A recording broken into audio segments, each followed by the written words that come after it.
Claims under code and procedure thereof. इसका मतलब क्या है, देखिए इसमें ना प्रोसीजर बताए हुए हैं for employees to claim unpaid wages या फिर जैसे बोनस, कोई भी ड्यूज, प्रोसीजर क्या रहेंगे, ठीक है, एम्प्लॉइज कैसे क्लेम कर पाएंगे। और इसमें बताते हैं कि गवर्नमेंट कैसे फैसिलिटेट करेगी रिकवरी ऑफ सच ड्यूज जो उन्होंने अपनी अपॉइंट करी अथॉरिटीज उनके थ्रू, ठीक है, क्योंकि अभी तक तो हम ये बात कर रहे हैं नहीं पे किया तो ऐसा हो जाएगा वैसा हो जाएगा, लेकिन अब हम एम्प्लॉय के उससे भी तो बात करें कि क्लेम्स कैसे हो पाएंगे, रिकवरी कैसे हो पाएगी। तो claims under code and the procedure there of.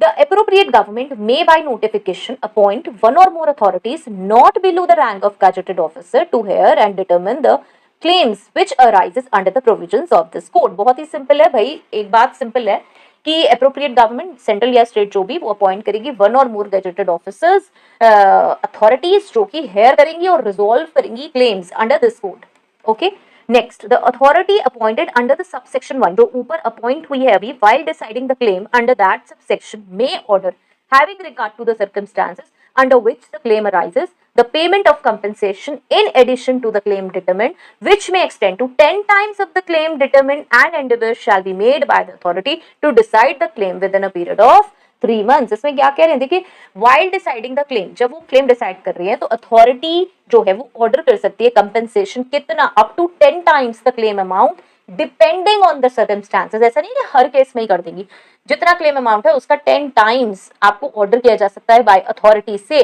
और अथॉरिटी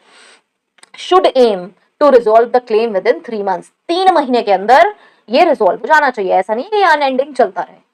ठीक है। तो ये हमें इन्हें पावर दे दी है, इन्हें राइट दे दी है अथॉरिटी को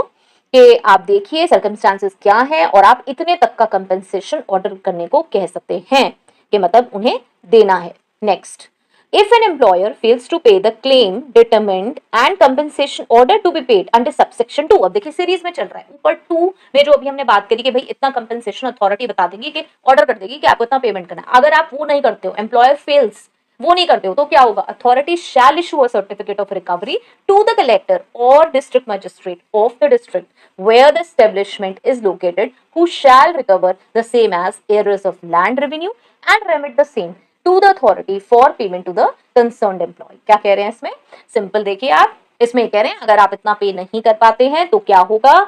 तो यहाँ पे 2 चीजें मेंशन है, कलेक्टर एंड डिस्ट्रिक्ट मजिस्ट्रेट। दो, एम्प्लॉयर अगर पे नहीं करता है डिटरमिन्ड क्लेम या कंपेंसेशन तो अथॉरिटी इशू करेगी एक रिकवरी सर्टिफिकेट, किसको, डिस्ट्रिक्ट कलेक्टर या मजिस्ट्रेट को, मतलब फिर उनके पास रिकवरी सर्टिफिकेट आ जाएगा जिससे वो रिकवर कर सकते हैं। ये जो अमाउंट है